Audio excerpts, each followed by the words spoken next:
TRS party ఎన్నికల ప్రణాళిక వర్తమాన జిహెచ్ఎంసి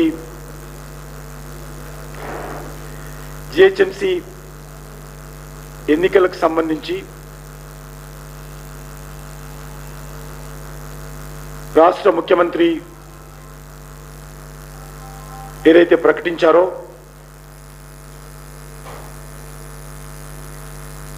అది పూర్తిగా చేతలకు ప్రకటనలకు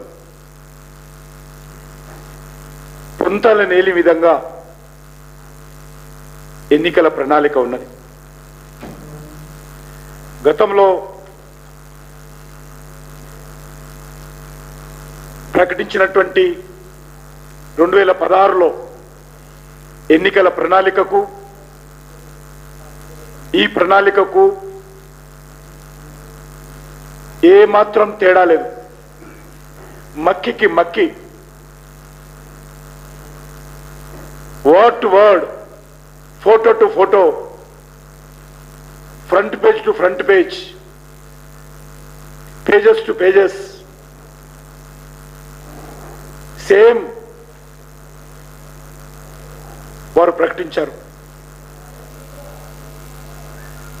ఇటీవల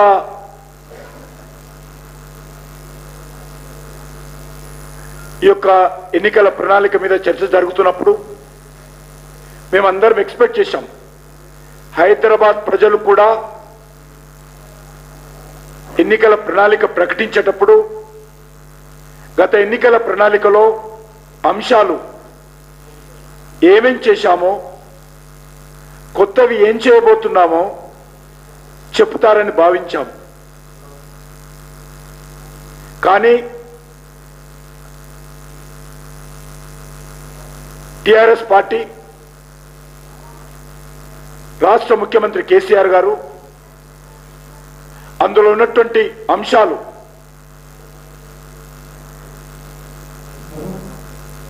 అవే విషయాలు, పాత అక్షరాలు, పాత పదాలు, 2016 పదాలు మళ్ళీ కొత్త పేపర్ మీద ప్రింట్ చేశారు, కొత్తగా మాట్లాడారు.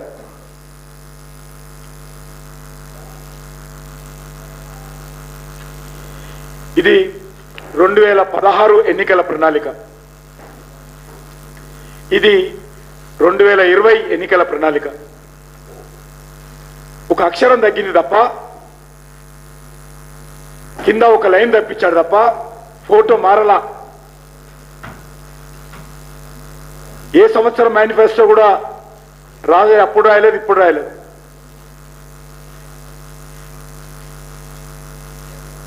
ఇది ఈ యొక్క ఫ్రంట్ ఫోటో చూస్తే, ఫ్రంట్ పేజ్ చూస్తే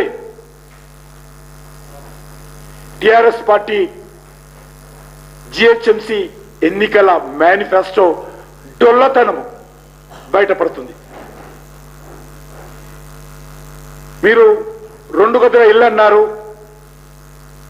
ఎన్ని కట్టారో, ఎన్ని పేదలకు ఇచ్చారో చెప్తారని భావించాం. కానీ అరిగిపోయిన గ్రామఫోన్ రికార్డు లాగా అవే మాటలు 2014 నుంచి అసెంబ్లీలో బయట వారి కుటుంబం మాట్లాడుతున్నటువంటి మాటలే అరిగిపోయిన రికార్డు లాగా మళ్ళీ వేశారు ఈరోజు.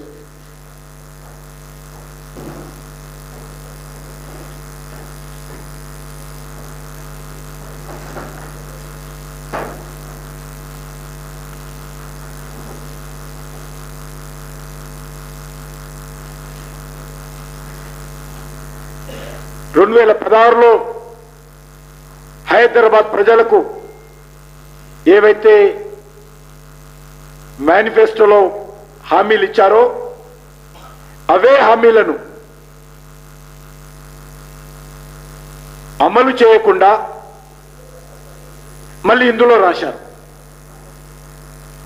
గతంలో చేసినటువంటి హామీలు అమలు చేసి ఉంటే మీకు ఓటు అడిగేటువంటి నైతిక హక్కు మీకుంది.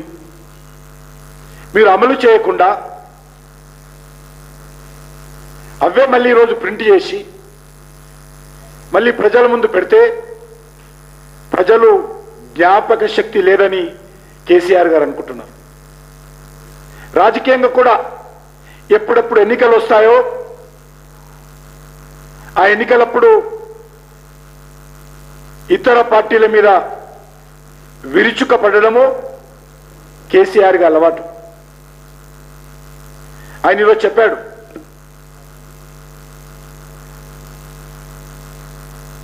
దేశంలో కేసీఆర్ నాయకత్వంలో ప్రత్యామ్నాయ శక్తి నిర్మిస్తామని చెప్పాడు. ఇది కొత్తగా కాదు, అనేక సార్లు చెప్పాడు. నేను విమానమే బుక్ చేసిన, ఒక ప్రత్యేక విమానం బుక్ చేసుకున్నా, ట్యాక్సీ. ఇక రేపటి నుంచి వచ్చే నెల నుంచి దేశమంతా పర్యటించబోతున్నా, ప్రజలను ఏకం చేస్తా. పూర్తి స్వేచ్ఛ ఉంది. ఎవరొద్దన్నారు మీకు? తిరుగుద్దని ఎవరల్లా? విశ్వనగరం అన్నారు. నేను ఈరోజు అంటున్నాను, మీరు విశ్వనగరం చేయలేదు, దీన్ని విషాద నగరం చేశారు. నేను చెప్తా ఉన్నాను, దానికి వరదలో 40 మంది చనిపోయారు.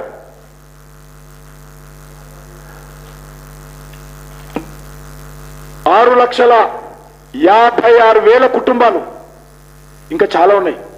ప్రభుత్వ లెక్కల ప్రకారము ఇప్పటికే సహాయం అందించినటువంటి వాళ్ళు 6,56,000 కుటుంబాలు.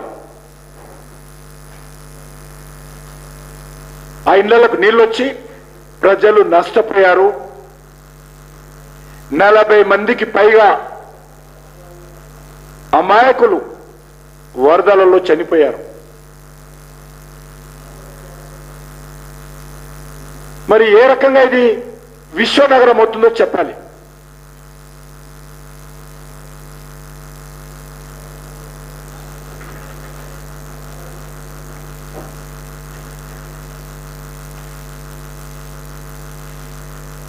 గతంలో అనేక రకాలుగా చెప్పారు.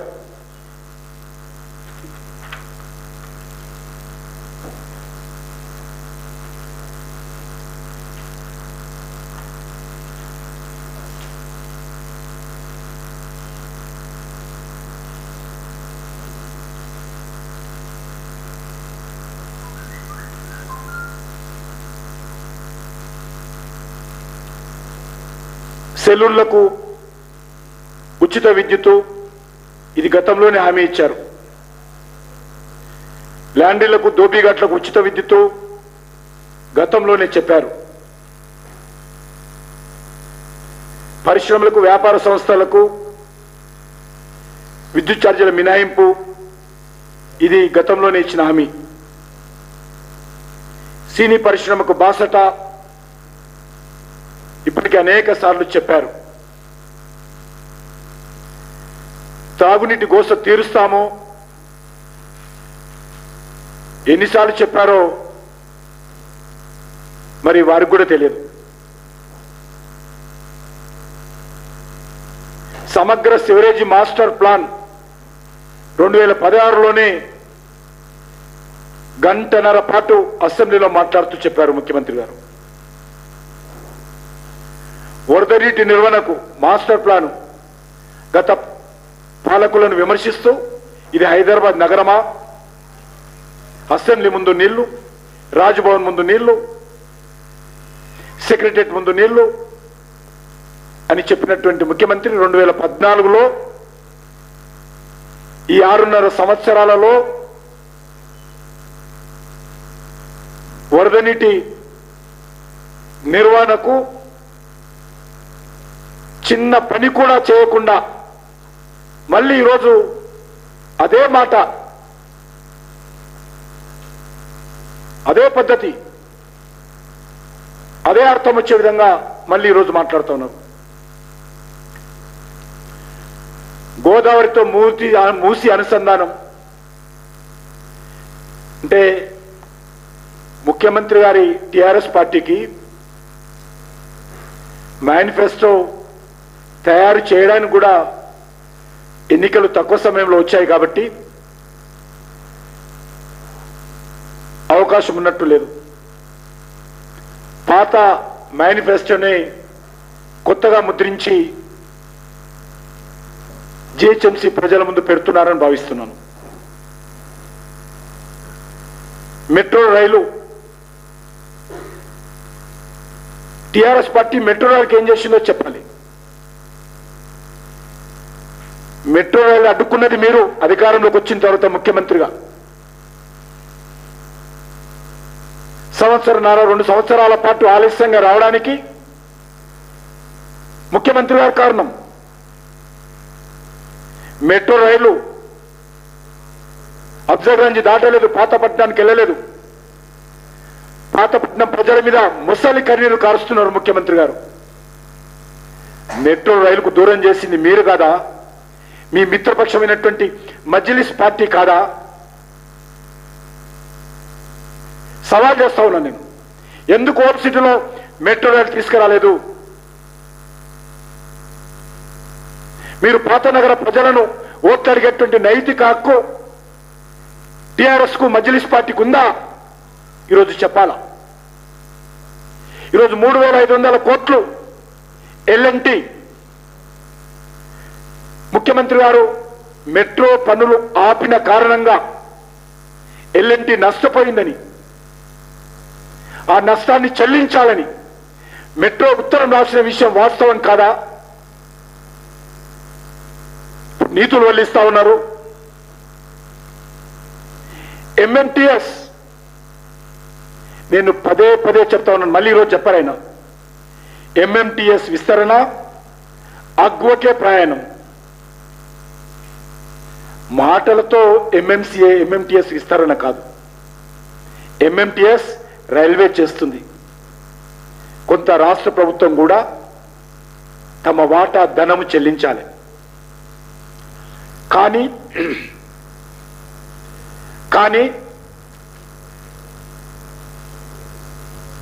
98% ఎంఎంటీఎస్ 2వ దశ పూర్తయింది. 98% రాష్ట్ర ప్రభుత్వం డబ్బులు ఇవ్వని కారణంగా, 2వ దశ తమ వాటా ఇవ్వని కారణంగా ఈరోజు మెట్రో మన ఎంఎంటీఎస్ అగ్వకే ప్రయాణం ప్రజలకు దూరం చేసిన చరిత్ర కేసీఆర్ది, రాష్ట్ర ప్రభుత్వంది.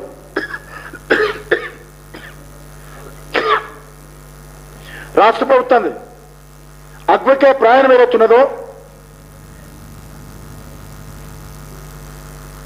అది రాష్ట్ర ప్రభుత్వము ఎంఎంటీఎస్ దూరం చేసిన చరిత్ర. సెకండ్ ఫేజ్ ఇంతవరకు పూర్తయినా కూడా దాన్ని ప్రారంభం కాకుండా, డబ్బులు చెల్లించకుండా అరకొర పనులతో ఆగిపోవడానికి కారణము టిఆర్ఎస్ కాదా అడుగుతా ఉన్నాను.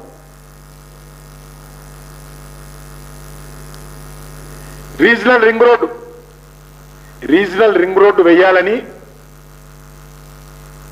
రాష్ట్ర ప్రభుత్వం భావించినా దానికి కేంద్ర ప్రభుత్వం కూడా పూర్తి స్థాయిలో నేషనల్ హైవేస్ ఆ పనులు చేపట్టడానికి ముందుకొచ్చిన విషయాన్ని ముఖ్యమంత్రి గారు ఇందులో చెప్పినుంటే బాగుండేది. ట్రాఫిక్ ఫ్రీ నగరం మరి ఎక్కడ ట్రాఫిక్ ఫ్రీ నగరం ఉందో ఇవన్నీ కూడా కాలుష్య నివారణకు ఎలక్ట్రిక్ వాహనాలు,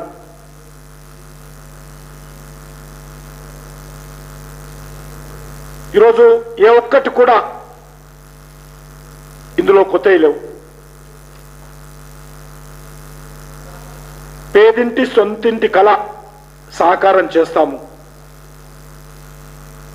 రేషన్ కార్డుల పంపిణీ ప్రారంభిస్తాము. 6.5 సంవత్సరాలు పట్టింది రేషన్ కార్డులు ఇవ్వడానికి.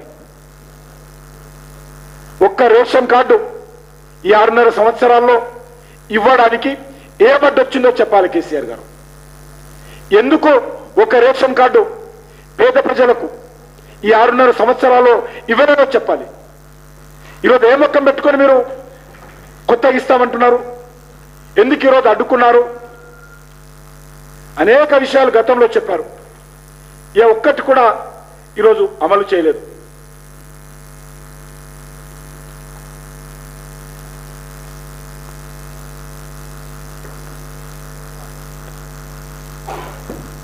ఇది ప్రశాంత నగరమా, కల్లోల నగరమా? ప్రజలు తేల్చుకోవాలన్నాడు. మత శక్తులు విచ్ఛిన్నకర శక్తులకు అవకాశం ఇవ్వద్దంటున్నాడు ఆయన.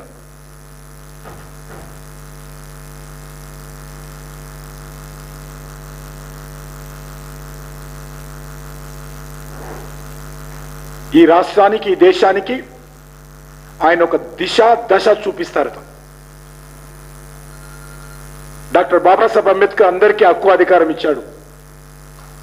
రాజకీయంగా, సామాజికంగా తమకు నచ్చిన బాటలో ప్రయాణం చేయొచ్చు. కానీ నేను ఇక్కడ, మీరు ఇప్పటికే అధికారంలో ఉన్నారు కదా, 6.5 సంవత్సరాల్లో ఏమి దిశ, ఏమి దశ తెలంగాణకు వచ్చిందో చెప్పాలి. నువ్వు దేశానికి దిశ దశ చూపించే ముందు తెలంగాణకు ఏమి దశ చూపించారు, ఏమి దిశ చూపించారు చెప్పాలి. మాకు అప్పులు చూపించారు. గత 6.5 సంవత్సరాలుగా లక్షల కోట్ల అప్పులు చేసి కాంట్రాక్టుల దగ్గర కమిషన్లు తీసుకొని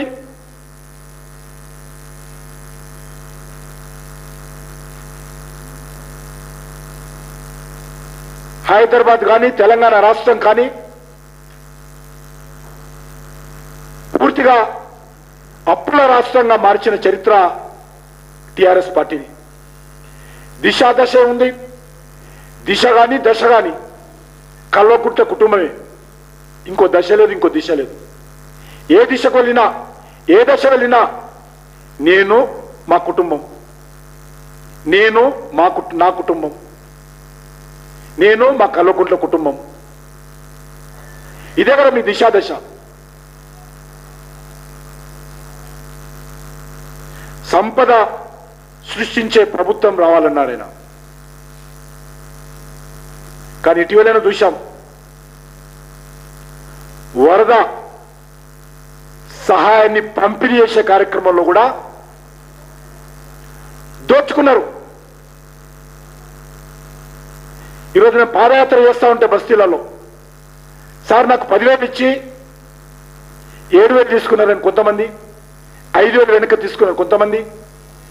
అధికారులు ముందుకెళ్ళగానే వెనుక నుంచి గులాబీ కండువాలు కలుపుకొని నీకు 10,000 వచ్చాయి కదా, 5,000 వాపసు. ఈ రకమైనటువంటి దశ దిశ, ఈ రకమైనటువంటి సంపద సృష్టించేటువంటి వ్యవస్థ మీరు దేశంలో నిర్మాణం చేయాలనుకుంటున్నారా? నేను ఒక్కటే అడుగుతా ఉన్నాను.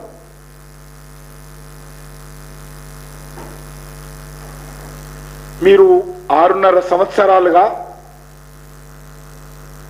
మంచి పరిపాలన చేస్తే, లేక 5 సంవత్సరాలుగా జిహెచ్ఎంసీలో ఇచ్చిన హామీలు అమలు చేస్తే, ఈరోజు మళ్ళీ అవే ప్రణాళికలో మళ్ళీ ఎందుకు పెట్టాలని అడుగుతా ఉన్నాను.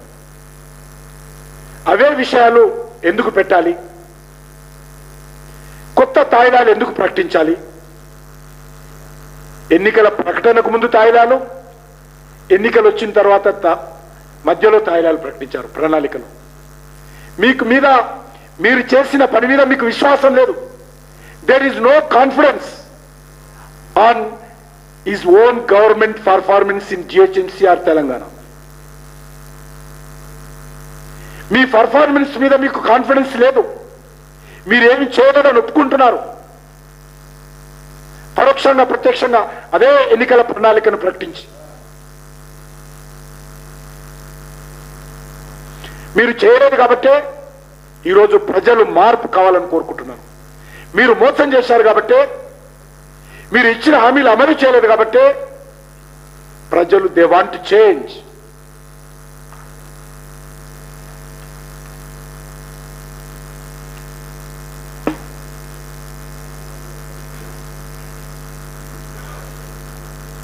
ప్రతి ఎన్నికలకు ముందు ఇదే రకమైనటువంటి ఎన్నికల ప్రణాళికలు, ఉద్రేకపూరితమైనటువంటి మాటల గారెడితో కూడినటువంటి ప్రసంగాలతో ప్రజలను మభ్యపెట్టేటువంటి ప్రయత్నం చేశారు. మొన్న కూడా దుబ్బాక ఎన్నికలప్పుడు దుబ్బాక బార్డర్ దగ్గర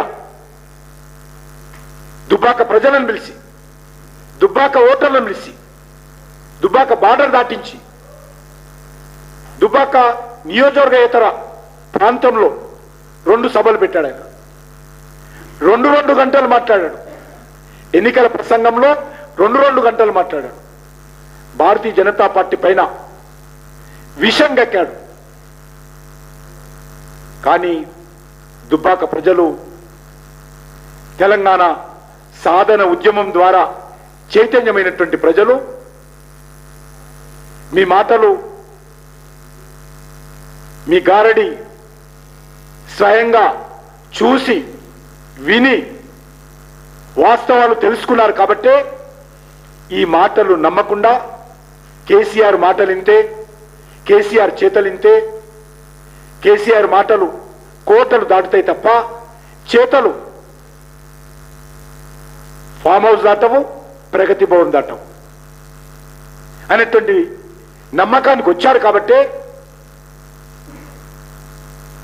దుబ్బాకలో ఓడించారు.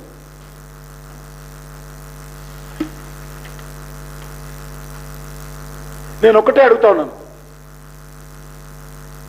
ఈరోజు ఆయన ఉపన్యాసంలో డిస్ఇన్వెస్ట్మెంట్ గురించి మాట్లాడారు. నిజాం షుగర్ ఫ్యాక్టరీ 2014 ఎన్నికల ప్రణాళికలో ఇదే విధంగా టిఆర్ఎస్ పార్టీ అధికారంలోకి వస్తే మూతబడినటువంటి నిజాం షుగర్ ఫ్యాక్టరీలను తెరిపిస్తానని చెప్పారు. 6.5 సంవత్సరాలైంది. ఎందుకు తెరిపించలేదు? మొన్న శాసనసభలో మాట్లాడుతూ బరాబర్ చెప్తున్నా, నిజాం షుగర్ ఫ్యాక్టరీ తెరవము, అది లాభం రాదు, నష్టాల్లో ఉంది అని చెప్పినటువంటి వ్యక్తి ఈరోజు కేంద్ర ప్రభుత్వాన్ని డిస్ఇన్వెస్ట్మెంట్ మీద విమర్శించేటువంటి నైతిక హక్కుందా అడుగుతా ఉన్నాను. మాకు దేశాన్ని ఏ రకంగా ముందుకు తీసుకెళ్లాలో, కష్టకాలంలో, క్లిష్టకాలంలో, క్లిష్టమైనటువంటి సమయంలో దేశాన్ని ఏ రకంగా పరిపాలన చేస్తూ సమర్థవంతంగా ముందుకు తీసుకెళ్లాలో నరేంద్ర మోడీ గారికి బాగా తెలుసు. కాబట్టి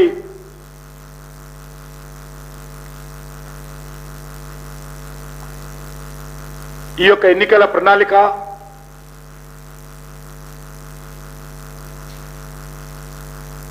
ఇది పూర్తిగా నీటి బుడగలాగా ఉన్నటువంటి ఎన్నికల ప్రణాళిక. ఇది ఏమాత్రం ప్రజలకు మేలు జరిగేటువంటి ఎన్నికల ప్రణాళిక కాదు.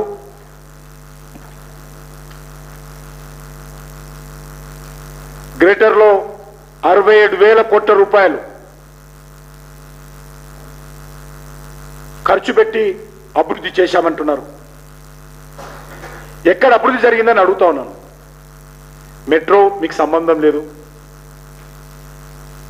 రింగ్ రోడ్డు మీకు సంబంధం లేదు, గోదావరి వాటర్ మీకు సంబంధం లేదు, కృష్ణా వాటర్ మీకు సంబంధం లేదు. మరి 67,000 కోట్లు ఎక్కడ పోయినాయి? 2 బెడ్రూమ్ కట్టలేదు, ఏదో 3,000 ఇళ్ళు కడుతున్నామన్నారు. అవి ఎప్పుడు పూర్తయితాయో తెలియదు. గత ఎన్నికలకు ముందు ప్రజలందరూ కూడా తెలుసుకోవాలి, గత ఎన్నికలకు ముందు అన్ని బస్తీల నుంచి బస్సులు కట్టి ఐడిహెచ్ కాలనీ చూపించి మీరు జిహెచ్ఎంసీలో ఓటేస్తే ఈ రకమైన ఇండ్లు ఇస్తాం మీకు. ఇగో ఇక్కడ ఇంటి ముందు కిచెన్ ఉంది, ఇంటి వెనుక టాయిలెట్ ఉంది, అత్తొస్తే ఒక రూము, కోడలు వస్తే ఒక రూము, ఇంటి ముందు చెట్లు పెట్టాం చూడు, మీ ఇంటి ముందు కూడా చెట్లు పెడతాము అన్న రోజు ప్రజలను ఊహాలోకంలో విహరింపజేసి, మురిపింపజేసి, మభ్యపెట్టి, మోసగించి ఓట్లు వేయించుకున్నారు. ప్రజలు ఆ రోజు నుంచి ఈ రోజు వరకు ప్రతిరోజు కేసీఆర్ డబుల్ బెడ్రూమ్ ఇళ్ళ గురించే కలలు కంటూ ఈరోజు ఒక నిర్ధారణకు వచ్చారు. కేసీఆర్ పాలనలో మా పేదలకు ఇండ్లు రావు, కాబట్టి ప్రభుత్వం పోవాలి అనేటువంటి నిర్ధారణకు వచ్చారు. కాబట్టి ఈరోజు తాయిలాలు కొత్తవి ప్రకటిస్తున్నారు.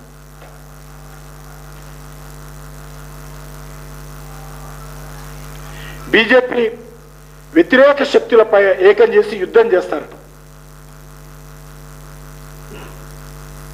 ఒక ముఖ్యమంత్రి ఒక కేంద్ర ప్రభుత్వం మీద యుద్ధం చేయడం ఏంటి? యుద్ధము శత్రు దేశాలతో ఉంటుంది.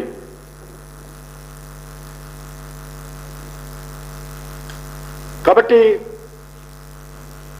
ఏ ఉద్దేశంతో యుద్ధం చేస్తారో, ఏ రకమైనటువంటి యుద్ధం చేస్తారో ప్రజలకు చెప్పాలి. టెర్రరిజం మీద యుద్ధం చేయాలా, పేదరికం మీద యుద్ధం చేయాలా, నిరాక్షరాస్యత మీద యుద్ధం చేయాలా? కానీ దాని మీద యుద్ధం కాదు, కేంద్ర ప్రభుత్వం మీద యుద్ధం చేస్తారు. 2017 ఆగస్టు నాడు శాసనసభలో ముఖ్యమంత్రి గారు ఒక మాట చెప్పారు. హైదరాబాద్లో పేదలకు 1,00,000 ఇండ్లు కట్టకుండా నేను ఓటు అడగనని చెప్పారు. 2017లో హామీ ఇచ్చాడు ఆయన. నేను కూడా ఇప్పుడు శాసనసభలో ప్రత్యక్ష సాక్షిని, శాసనసభలో రికార్డులో ఉందన్నమాట. 2018లో ఓట్లు అడిగాడు, మళ్ళీ రెండోసారి ముఖ్యమంత్రి అయ్యాడు. 2019లో పార్లమెంట్ ఎలక్షన్స్లో మళ్ళీ ఓట్లు అడిగాడు, కొన్ని సీట్లు గెలిచారు, చావు తప్పి కన్ను లొట్టపోయినట్టు. మళ్ళీ ఇప్పుడు జిహెచ్ఎంసీలో మళ్ళీ ఇండ్లు ఇవ్వకుండానే, ఇండ్లు కట్టకుండా ఓట్లు అడగనటువంటి ముఖ్యమంత్రి 18, 19, 20 వరుసగా మూడోసారి ఎలక్షన్స్ లో ఇండ్లు ఇవ్వకుండానే ఓట్లు అడిగేటువంటి ఘనాపాటి చతురత కలిగినటువంటి వ్యక్తి కేసీఆర్ గారు. మాకు కొంత నైతికత అడ్డొస్తుంది మాకు, కానీ ఏ రకంగా నైతికత లేదు. కాబట్టి ఈరోజు శాసనసభ సాక్షిగా ప్రకటించినటువంటి, ప్రజలకు చెప్పినటువంటి మాట మీద నిలబడకుండా, ఇండ్లు ఇవ్వకపోతే ఓట్లు అడుగుతాయన, ఆయన మాట ప్రకారమే. హైదరాబాద్ అభివృద్ధి గత ఎన్నికలప్పుడు సమగ్ర, సుస్థిర, సురక్షిత, సుందర, పరిశుభ్ర, పచ్చదన అంటూ అన్ని అందమైన పదాలన్నీ వాడాడు ఆయన 2016లో. మళ్ళీ ఇప్పుడు అదే పదాలు వాడాడు.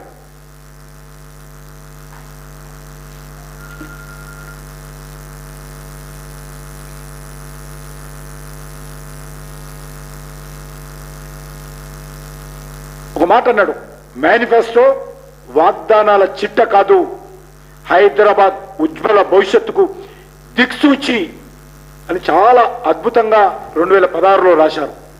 మళ్ళీ ఇప్పుడు అదే మాట రాశారు. మాట మార్చాల ప్రభుత్వం, కేసీఆర్ గారు మాట మార్చాల.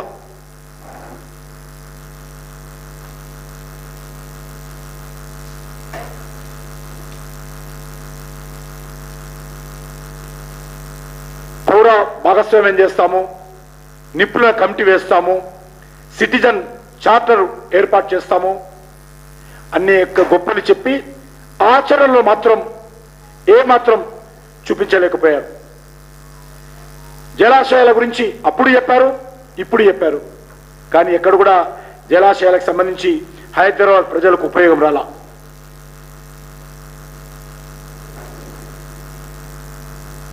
మూసీ నదిపై తూర్పు నుంచి పడమర వరకు 42 కిలోమీటర్ల లేర 6 లైన్ల రోడ్డు నిర్మాణం అని గాలికి వదిలేశారు.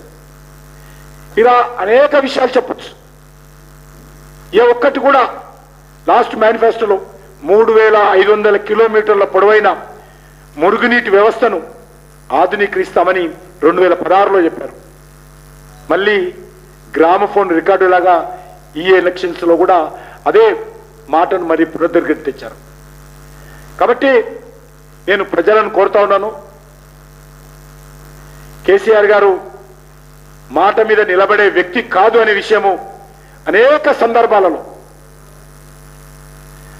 సందర్భాలలో మనకు తెలిసింది. అది సెప్టెంబర్ 17 కావచ్చు, దళిత ముఖ్యమంత్రి కావచ్చు, దళిత భూమి కావచ్చు, ఉద్యోగాలు కావచ్చు, లేక అవినీతి విషయంలో కావచ్చు, అన్ని విషయాలలో మరి మాట మీద నిలబడే వ్యక్తి కాదు, విశ్వసనీయత కలిగిన వ్యక్తి కాదు అనే విషయము ఈరోజు హైదరాబాద్ ప్రజలు కానీ, తెలంగాణ ప్రజలు కానీ, దేశ ప్రజలు కానీ అందరూ అర్థం చేసుకోవాల్సినటువంటి అవసరం ఉందని చెప్పి నేను భావిస్తా ఉన్నాను. మళ్ళీ ఈ మేనిఫెస్టోలో కూడా 1,10,000 ఉద్యోగాలు అన్నాడు కొత్తగా మేనిఫెస్టోలో. లేటెస్ట్ మేనిఫెస్టోలో కూడా 1,10,000 ఉద్యోగాలు. ఎన్నిసార్లు చెప్తారు ఈ మాట?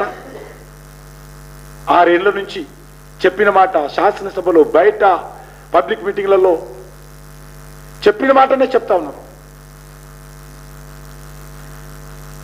కాబట్టి ప్రజలు అర్థం చేసుకోవాల్సినటువంటి అవసరం ఉంది.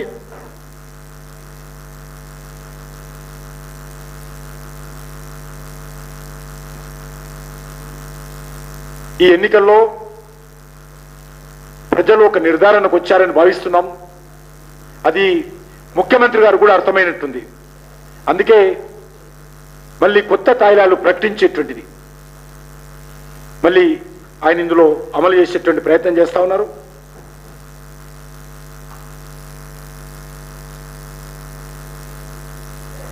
మత కళాల గురించి, కర్ఫ్యూల గురించి, కర్ఫ్యూ ఫాసల గురించి మాట్లాడి ఈరోజు ఆయన, నేను ముఖ్యమంత్రి గారు మనవి చేస్తా ఉన్నాను, ఇలాంటి కార్పొరేషన్లు దేశంలో అనేకం ఉన్నాయి. 80% కార్పొరేషన్లలో బీజేపీ అధికారం ఉన్నది. 80% ఆఫ్ కార్పొరేషన్స్, సుమారు 17-18 రాష్ట్రాలలో బీజేపీ ప్రభుత్వాలు ఉన్నాయి. దేశంలో 6.5 సంవత్సరాలుగా అద్భుతంగా పరిపాలన చేస్తూ ఉన్నారు. బాంబు పెళ్లులు లేవు. జమ్మూ కాశ్మీర్ పాకిస్తాన్ సరిహద్దు ప్రాంతం తప్ప గతంలో హైదరాబాద్లో ఎట్ ఏ టైం 3 ప్రాంతాల్లో 3 స్థలాలలో బాంబు పెళ్లులు జరిగాయి. బాంబేలో జరిగాయి, ఢిల్లీలో జరిగాయి, బెంగళూరులో జరిగాయి, భూపాల్లో జరిగాయి. కానీ నరేంద్ర మోడీ గారు వచ్చిన తర్వాత మత కళాలు లేవు, కర్ఫ్యూలు లేవు, బాంబు పెళ్లులు లేవు. ఈ విషయం కేసీఆర్ అర్థం చేసుకోకపోతే మేమేం చేయలేము. కాబట్టి నరేంద్ర మోడీ గారి ప్రభుత్వము చాలా సమర్థవంతంగా దేశాన్ని పరిపాలిస్తా ఉన్నారు. రేపు తెలంగాణలో కూడా కర్ఫ్యూలు లేనటువంటి, మత కళ లేనటువంటి, ఒక సుస్థిరమైనటువంటి అభివృద్ధితో కూడినటువంటి తెలంగాణ నిర్మాణం మేము చేస్తామో, చేసి చూపిస్తామని చెప్పి ఏ రకంగా అయితే దేశమంతా చేస్తా ఉన్నామో తెలంగాణలో అదేవిధంగా చూస్తాము. కాబట్టి ప్రజలు కేసీఆర్ మాటలను నమ్మొద్దని ఈ సందర్భంగా మనవి చేస్తా ఉన్నాను. దేశంలో ముఖ్య నాయకుల, ప్రతిపక్ష పార్టీల నాయకుల సమావేశం పెడతారని చెప్పి కేసీఆర్ గారు ఎవరిని బెదిరిస్తున్నారు? మీరు మీ బెదిరింపులకు ఏమైనా భయపడతామా మేము? ఒక మీటింగ్ కాదు, 100 మీటింగులు పెట్టుకోండి, మాకేం భయం లేదు. భారత ప్రజలు మాకు ఆశీస్సులు అందజేసే వరకు, భారత ప్రజలు తమ అండదండలు మాకు ఇచ్చేంత వరకు ఈ తాటాకు చప్పుళ్ళు చాలా మంది మాట్లాడిపోయారు. 6.5 సంవత్సరాలకి మాట అంటా ఉన్నాం. పెట్టు, 100 సంవత్సరాల పైగా చరిత్ర ఉన్నటువంటి కాంగ్రెస్ పార్టీ నాయకత్వమే కాడి వదిలేసిపోయింది. కాబట్టి ఈ బెదిరింపులకు, తాటాకు చప్పుళ్లకు భారతీయ జనతా పార్టీ భయపడదు. మీకు పూర్తి హక్కు, అధికారం, మీటింగులు పెట్టేది, పార్టీలు పెట్టేది, ఎన్నికల పోటీ చేసేది, ప్రచారం చేసేది మీకు అధికారం ఉంది. చేయాల్సిందిగా కోరుతా ఉన్నాము. భారతీయ జనతా పార్టీ ప్రజల మధ్యలో ఉండేటువంటి పార్టీ. భారతీయ జనతా పార్టీ దేశ హితం కోరేటువంటి పార్టీ. భారతీయ జనతా పార్టీ దేశ అభివృద్ధి జరగాలని కోరుకునేటువంటి పార్టీ. భారతీయ జనతా పార్టీ ప్రపంచ దేశాలలో భారతదేశం గౌరవ స్థానంలో ఉండాలని కోరుకునేటువంటి పార్టీ. కాబట్టి మాకేమీ భయం లేదు, మీ బెదిరింపులకు భయపడేటువంటి పరిస్థితి లేదు. కాబట్టి మీలాగా మేము ఎక్కడ కూడా పక్షపాతంతో ఉండం. మీ గజ్వేలకు ఒక న్యాయము, మీ సిద్దిపేటకు ఒక న్యాయము, పక్కనున్నటువంటి దుబ్బాకు ఒక న్యాయము, పక్కనున్నటువంటి మేరకు ఒక న్యాయము, పక్కనున్నటువంటి సంగారెడ్డికి ఒక న్యాయము మేము ఎప్పుడు కూడా చేయము. భూ సేకరణలో పక్షపాతము, అభివృద్ధిలో పక్షపాతము. కాబట్టి మీరు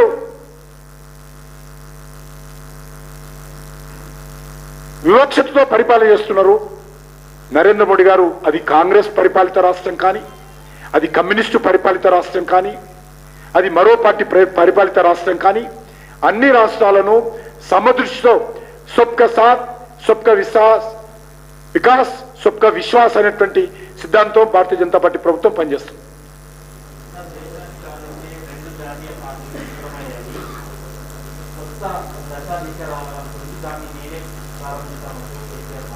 నేను చెప్పిన కదా ఇంతకుముందే, ఏ దశ ఈ దిశ అది కూడా మీరు చెప్పలేదు. లేదు, ఇంతకుముందు ఓవైసీని ఆయన కొత్తగా బుక్ చేసినటువంటి ఫ్లైట్ ఏదైతున్నదో ఒక ఫ్లైట్ బుక్ చేసుకొని అందులాగా ఆయన ఒక సీటు, అసదుద్దీన్ ఓవైసీ సీటు, 2 సీట్లు పెట్టుకొని దేశమంతా పర్యటించి మార్పు తెస్తారు.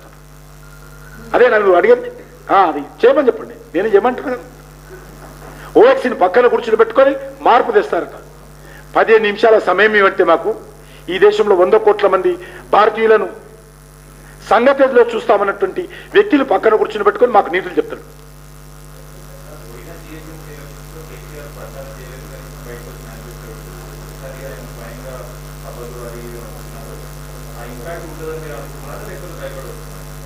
మీరు చెప్పాలి ఎందుకు వస్తున్నారు, ఎందుకు తాయిలాలు ప్రకటించారు, ఈరోజు గతంలో ఇచ్చినటువంటి హామీల విషయంలో ఎందుకు మాట్లాడలేదు, గతంలో ఏమి హామీలు ఇచ్చారో, ఈ 5 సంవత్సరాల్లో ఏం చేశారో ఒక్క మాట మాట్లాడాల.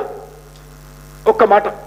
అది మంచినీటి విషయం కావచ్చు, వరద నీటి విషయం కావచ్చు, డ్రైనేజ్ విషయం కావచ్చు, లేకపోతే 2 బెడ్రూమ్ విషయం కావచ్చు, ఉద్యోగాల విషయం కావచ్చు, ఏ విషయం మాట్లాడలేదు.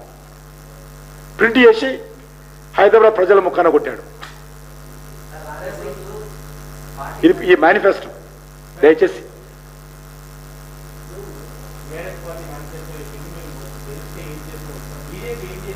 మేము కూడా ఇస్తాం కదా మేనిఫెస్టో మీకు. మీ ద్వారానే హైదరాబాద్ ప్రజలకు ఇస్తాము, తెలంగాణ ప్రజలకు ఇస్తాము. మీరే మీ ద్వారానే అందరికీ అందజేస్తాం.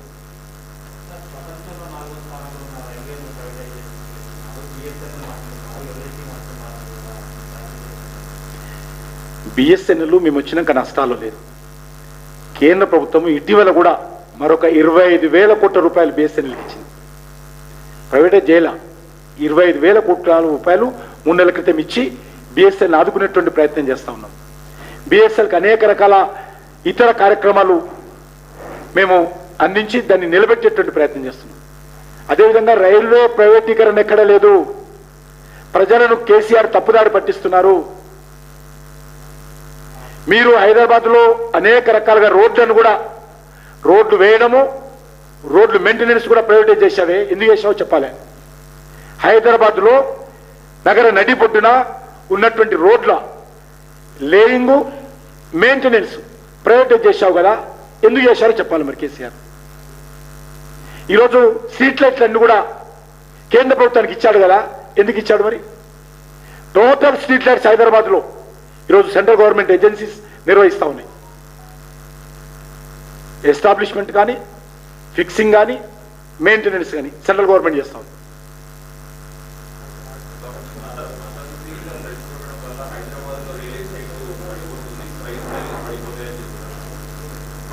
డెఫినెట్గా మత విద్వేషాలు రెచ్చగొట్టేటువంటి పని భారతీయ జనతా పార్టీ చేయదు.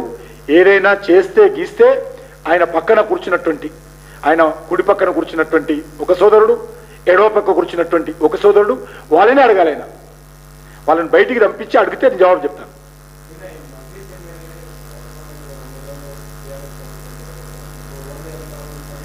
నిద్ర మత్తులో మాట్లాడుంటాడు ఆయన. నిద్ర మత్తులో మాట్లాడుంటాడు, లేకపోతే నిద్ర లేక మాట్లాడో తెలియదు.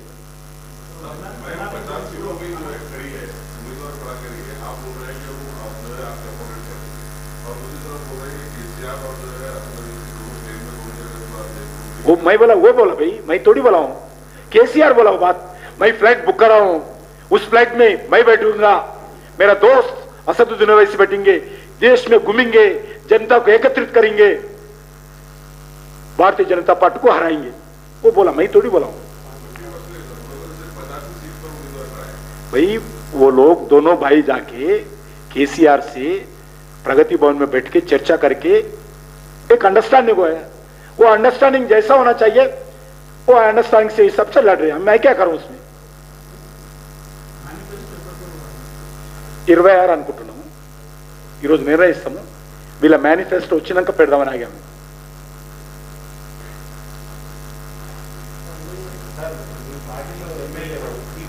ఈరోజు ఇది ఒకటి అయిపోయింది.